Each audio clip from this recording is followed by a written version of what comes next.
Mining update, lesson about the industry and job hunt video. Welcome to Australian Mining for New Starters, and in today's video we're going to go through the prices. I'm going to talk about transferable skills into mining, what are and what aren't, and what you can do to get some skills that the employers want, and then we're going to do a job hunt video using all the normal titles that we've been using for the last few weeks. So let's start and have a look at the prices. So gold's almost $3,600 an ounce Australian, $2,400 an ounce US, really good prices, so it's right up there. Coal is down about 104 where it was last week, so it's maintaining over $100 a tonne, which is just holding in there. You wouldn't want it to go much slower, but like we've been talking about at those prices, you know, a lot of mines become a bit suspect, unfortunately. The copper price is $13,881 an ounce, so it's dipped below $14,000 Australian a tonne, so that's down a little bit, but it's still a fairly high price at $13,881 a tonne.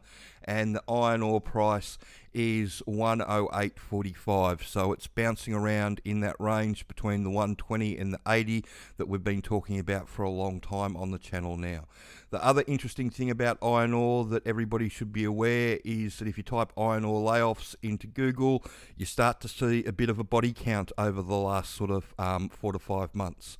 So the big news this week was Fortescue cutting 700 jobs, but you've got Mineral Resources that are closing their iron ore operation, leaving 1,000 people out, and there's also BHP shedding white collar jobs in early February. So there's a lot of stuff going on in iron ore. That they're rationalising the industry, so they're probably getting rid of people that they don't really feel are very productive.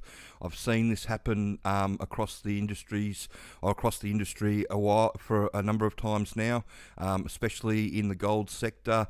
When you go through a bit of a downturn or the price dips a bit, they start looking at all the people with degrees and how many people they actually need to run a mine site and all that sort of stuff, and so they tend to lay off a whole heap of people with degrees, which is, you know, normally where it gets top heavy. You don't normally have extra people on the actual mine site. If you're on the mine site, you're pretty safe because you're actually doing an essential job, whereas if you're in an office in Perth, it's a bit easier to replace you or to look at you as non-essential personnel. So that's what's going on with the prices at the moment.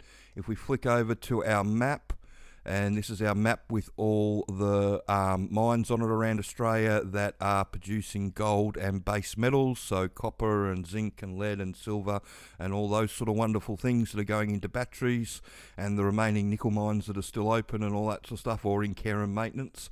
So there's a lot of those around at the moment, and they still need people. If your mine goes into care and maintenance, they still need shift bosses and service crew and all that sort of stuff just to maintain the place, because stuff goes wrong and things break, and you know, stuff needs to be fixed, so that all still goes on. So when these mines go into care and maintenance, not that, you know, there's a number of people get laid off, but they keep more people than most of the public think.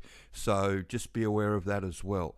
But there's lots of work around, and today's lesson is about experience. And to talk about experience, we're going to go over to the Underground Training website and go into the New Starters column and entry-level mining job experience. So a lot of people get confused with this. They think that when they go for a mining job, if they go as a truck driver, they need to have a HR license and they need to know how to drive road trains, or, you know, big trucks that you drive on the road, that sort of stuff. The trucks that we drive on the mine site are all point and shoot automatics, unless you're hauling a triple road train or a bigger road train out of the place to somewhere else. But all the production mining jobs, they're all point and shoot automatics.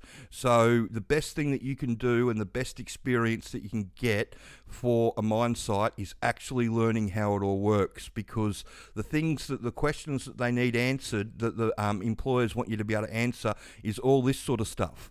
And the reason that this sort of stuff is important is because of safety. Safety is such a critical part of mining these days that if you can't show the employer if you can show the employer that you've already put the mining knowledge into yourself, it becomes a game changer. It really does. If you can show them that you know what stench gas is and refuge chambers and what a heading is and a stope is, and you understand how loading bays work, that you've got to be in this specific spot so the bogger operator can get the bucket in the air to put the dirt in the back of the truck, it all puts you ahead of the game, because it's all stuff that has to be put into a new starter when they get to site. And that's what everybody struggles with. Learning how to drive one of these trucks isn't hard. They're all automatic point and shoot.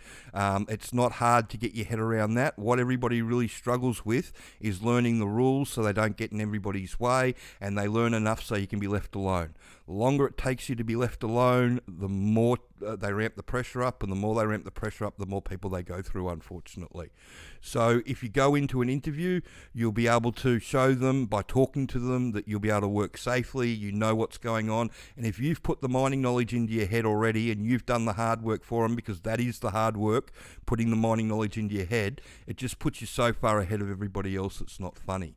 And you can see the people that have used the training to do it. You can see what they've written.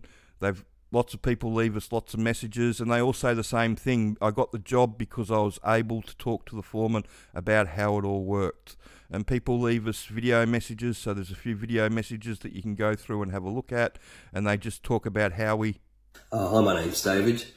Big shout out at Underground Mining for New Starters. I did their DIY package back in March, got that done pretty quickly and updated my CV and started trying to apply for mining roles. I'm new to the industry, and I come with no experience. I just kept applying, and I'm really happy to say that last week I got offered my first intro role. I'll be based in a mine outside of Cal, doing some pace crew work. I'm really excited about the opportunity, and I don't think it would have happened if it wasn't for the knowledge I got from doing the course. Recommend it to anyone looking at trying to get into mining with no experience. Give it a crack. You've got nothing to lose. The information really did help, especially the interview. Worth giving it a crack. So I'm excited about starting. Best of luck to everyone. That's David, who got himself a job on pace crew. Really good start going in on, pace crew's considered a tier 2 job in most sites. So going in on that job just shows you how desperate they are for people. And if you know how it all works, you've generally got something to offer them.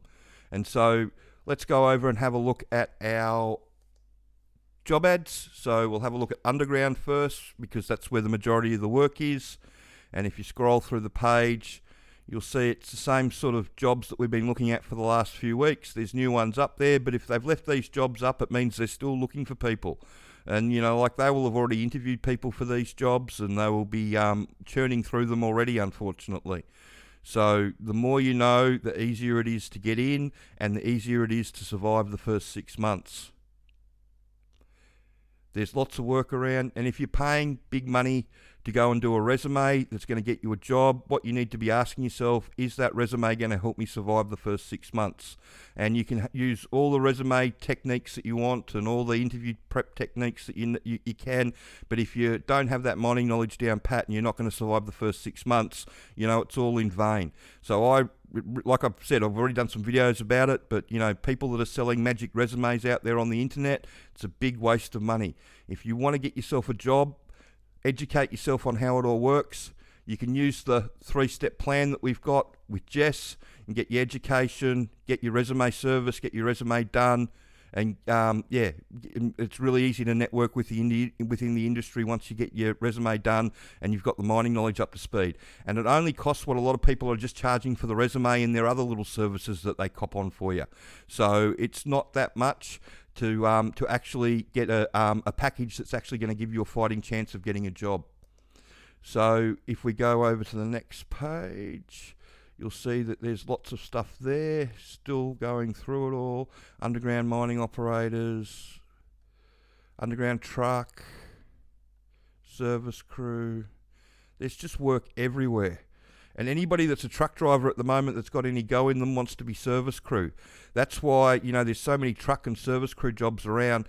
people don't want entry-level truck drivers. They want experienced truck drivers, but they're few and far between, unfortunately. Like I say, anybody that's got 6 to 12 months truck driving experience doesn't really want to be a truck driver anymore. They want to be service crew, or one of the jobs that pays a lot better. And you can see that they just keep on going on the jobs just keep on going on and on and on and on. And this is, one in New South Wales. They're looking for everything. So underground truck driver, experience and new to industry. ADGI, cable bolt nipper, new and experienced to the industry. New, experienced and new to industry. There's just work all over the country. So the next one we'll look at is the surface. And as you can see, most of them are surface drillers, offsiders jobs. There are some experienced truck driving jobs going, but unlike underground, they've got the choice of experienced people on the surface with truck driving because of all the iron ore layoffs that have happened in the last 12 months and continue to happen. So they've got a lot of experienced people around that they can draw from. That's why you don't see a lot of traineeships around for surface truck driving anymore, unfortunately. They're all underground. And if we flick over to our diamond driller offsider, you'll see lots of jobs around all over the country. And like I said before, if you like camping, then surface offsiding can be a really good way to make a fair bit of money. That's a good start salary, 105 to 120,000 a year. If you want to live in a camp and be fed every night, not have to cook for yourself, and not be basically camping, then have a look at the underground drillers offsider jobs. So Swick do a lot of those. So you get put up in the camp. You work in the underground mine. You're basically part of the crew, but you're working for Swick instead of whoever's running the main crew. So that can be a good way in if you want to get in that way. A lot of people, once they do their 6 months diamond drilling offsiding experience underground, they make their way over to the main crew. A lot of companies are looking for people with 6 months drillers offsiding experience to jump on as nippers and truck drivers, not because they want your diamond drilling and offsiding experience, they want your underground experience. And again, that comes back to what we were talking about before on this page with experience. The reason that they're hiring the diamond drillers offsiders as truck drivers and nippers and all that sort of stuff is because they can answer all these questions, because these are all questions that everybody working in the mine has to be able to answer. So just be aware of that. And lastly, we'll have a look at the FIFO utility, and there's lots of those jobs around as we've talked about before. And you make your mind up whether you want to go down that path or not. Unfortunately, it doesn't pay a lot of money.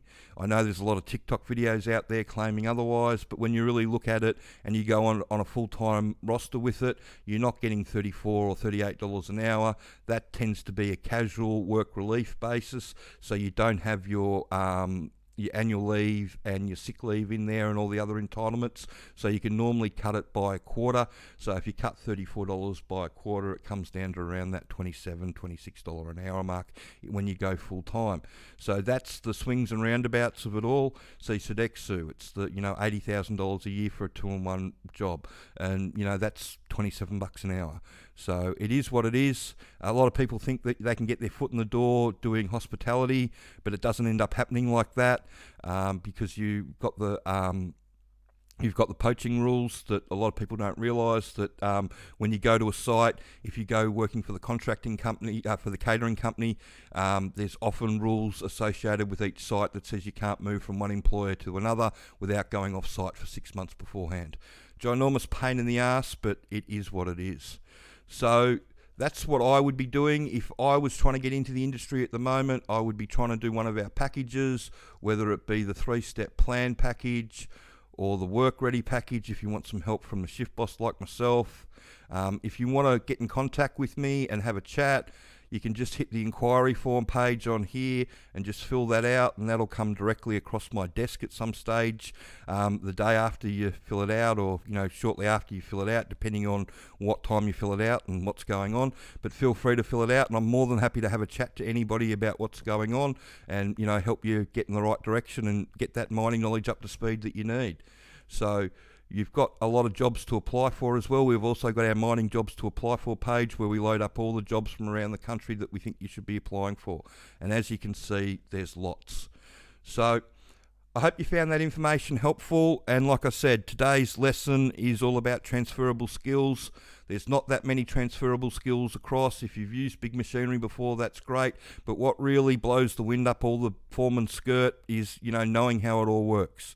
If you can talk to them about how it all works, then you've 100% got something to offer them, and that's how everybody that we help gets jobs. And like I said, you can have a look at the Wall of Fame page, like I've already put up, and you can have a look at how people actually get jobs through us. So it's all about education and giving the employer what they want, somebody that knows how the mine works. So I hope you found that information helpful. If you could share this video around and like and subscribe the channel. Thanks.